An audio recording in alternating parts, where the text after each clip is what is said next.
ఏడాది క్రితం 75,000 ఉన్న బంగారం ఇప్పుడు 1,50,000 దాటేసింది. అసలు ఎందుకు ఇంతలా పెరిగిపోతుంది? దీని వెనక బలమైన కారణాలున్నాయి మామ. మొదటిది global wars, Russia Ukraine, Israel Gaza, ఇలా ప్రపంచం మొత్తం యుద్ధాలతో అట్టుడికిపోతుంది. రెండవది టారిఫ్ వార్స్, ట్రంప్ వేస్తున్న టారిఫ్ల వల్ల స్టాక్ మార్కెట్లు పడిపోతున్నాయి. దాంతో ఇన్వెస్టర్లు రిస్క్ ఎందుకులే అని సేఫ్ గా ఉంటుందని మొత్తం తీసుకెళ్లి బంగారం మీద పెడుతున్నారు. మూడవది సెంట్రల్ బ్యాంక్స్, మనమే కాదు ప్రపంచ దేశాలు కూడా టన్నులు కొద్దీ బంగారం కొంటున్నాయి. మన ఆర్బీఐ లాస్ట్ ఇయర్ ఏకంగా 72 టన్నులు కొన్నది అంటే డిమాండ్ అర్థం చేసుకోండి.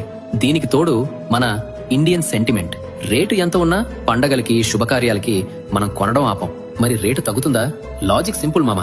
ఎప్పుడైతే ఈ యుద్ధాలు ఆగి ప్రపంచం ప్రశాంతంగా మారుతుందో అప్పుడే రేట్లు తగ్గే ఛాన్స్ ఉంది. అప్పటిదాకా ఈ పరిస్థితి ఇలాగే ఉండొచ్చు. మరి ఈ టైంలో బంగారం కొనడం కరెక్టా, వెయిట్ చేయడం కరెక్టా? మీ ఒపీనియన్ ఏంటో కామెంట్లో చెప్పండి మామ.